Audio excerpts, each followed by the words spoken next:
The latest. Thank you for your love and support. Africa will become great again. According to Jeffrey Sachs, any economy that is growing by 10% means that their growth is doubling. China was a nobody, but from this period to 2020, China became a bigger nation and a superpower. And it is the same way Africa is going to be. Africa has everything that it needs to become great. And that per the growth of Africa, nobody needs a soothsayer to tell us that we will grow and become like China within the shortest possible time. We can become great. We are already great. And we have to do away with the mentality that without anything coming from the West, we cannot do anything for ourselves. We can. They have always tried to brainwash us into believing these stories for ages, that we are not able to do anything without them. And everything good comes from them. And if Africa will see anything good, they have to be there to help us. And the narrative, we are seeing it in Mali, Niger, and Burkina Faso, proving them wrong, that we can do everything that we need by ourselves without any help from anybody. So that's the latest around the world and in the United States of America. Message, and that is that Africa's growth prospects for the next 40 years are extremely strong.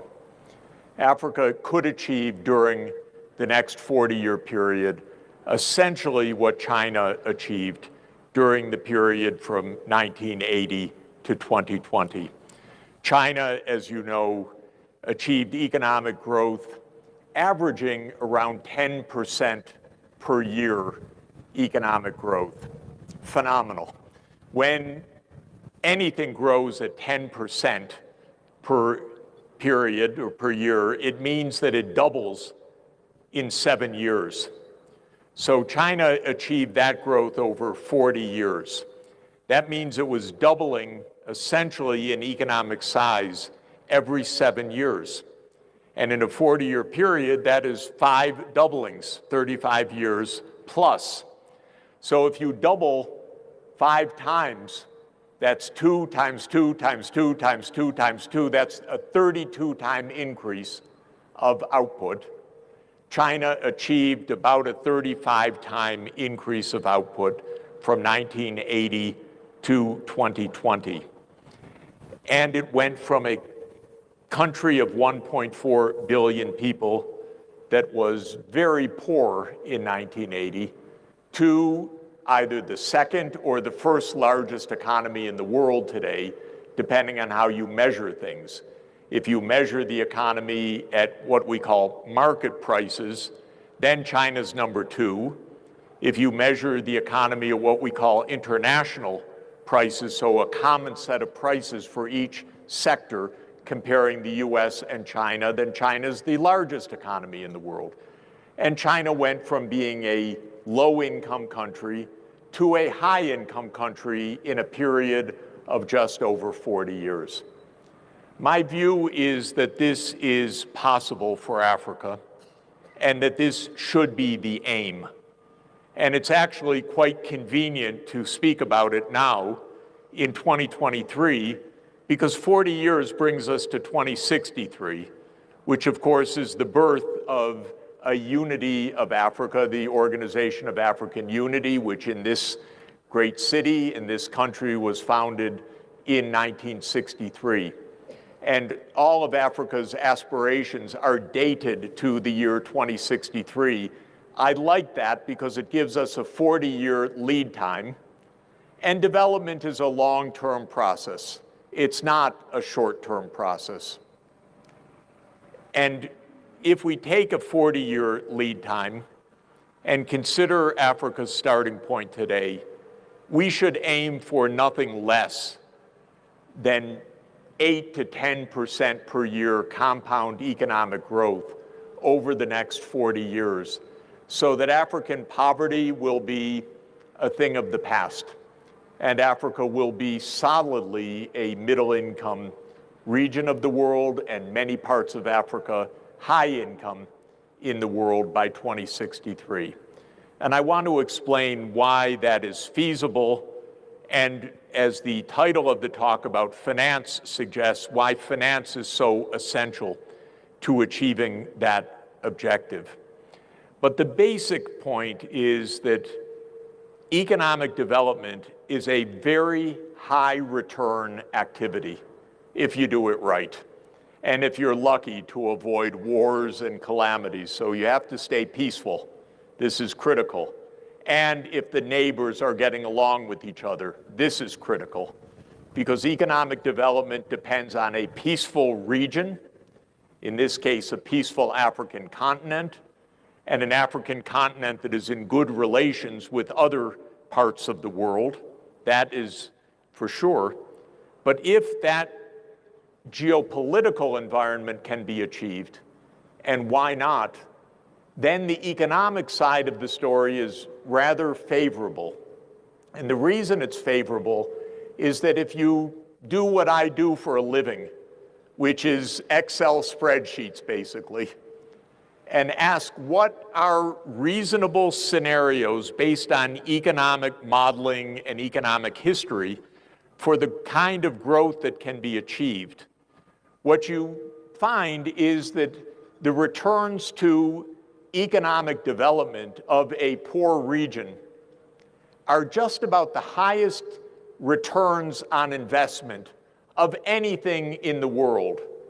I'd rather invest in Ethiopia's future than in some high-tech company, because a high-tech company will not achieve compound interest returns of what Ethiopia can achieve of 15 to 20%, not rate of growth, but compound return on investment, which is a different concept. It's the financial return on the investments that are made. What's the real difference between the United States and Ethiopia in economic basis? The real difference is that the United States, because of its history, many advantages and so forth, right now has a very high stock of assets for the people to benefit from. And the three main kinds of assets that the United States has are the education of the population, which averages right now about 15 years of average education, because in past history, people finished high school. And now, of course, 40% finish tertiary education. So it's about 16 years as of now, average years of education. A second gap is infrastructure. The physical infrastructure in the United States is robust and enormous. When I was a kid, I grew up in Detroit. Detroit was the motor city where all the automobiles were produced. So Detroit made sure politically that we built highways everywhere in the United States. And my youth was very much involved in listening to building the interstate highway system between 1955 and 1975 in the United States. And that was thousands and thousands of miles of highway that linked a continent at full scale. Ethiopia doesn't have that, and Africa doesn't have that. Right now, the physical connectivity in Africa is very low. It's low in all regards. It's low in paved roads, it's low in highways, it's low in power grid, it's low in fiber. But none of that is fundamental that can't be overcome. All of it is actually, in its way, rather straightforward investment. The technologies are known. NAPAD has produced the maps of where the grid should go, where the rail should go, where the power should go. So it's not a deep mystery, but that's the second big difference. And the third big difference, of course, is the business sector, the business investments. Business, why is business in the United States so robust? Well, one reason is simply there's a very skilled workforce, and there is all the infrastructure that's needed wherever the goods are produced. You can ship them to a port, you can put them on rail, the freight system is very good, and the power is reliable, and so forth. And so returns to private investment are indeed very high. Now, if you add up the physical capital in the United States, that is the infrastructure and the business capital, it's about $210,000 per person. The investments that are needed to overcome the current liabilities, poor infrastructure, poor connectivity, not enough rail, and so forth, is not that expensive when you think about the returns that will come from that investment. And the other component, making sure that every child in Ethiopia has an education that reaches at least through 12 years, not just 4 years, but through 12 years, and that actually can go on for 30 or 40 or 50% of the young people to tertiary education. That's expensive, but not so expensive. And so when you do spreadsheets for a living and you ask what's the difference of a rich country and a poor country, the answer is investment, and not even so much investment. A high flow of investment that, if carried out over a period of 30 or 40 years, brings you from poverty to high income status. So we say that China's development was a miracle, but it wasn't a miracle.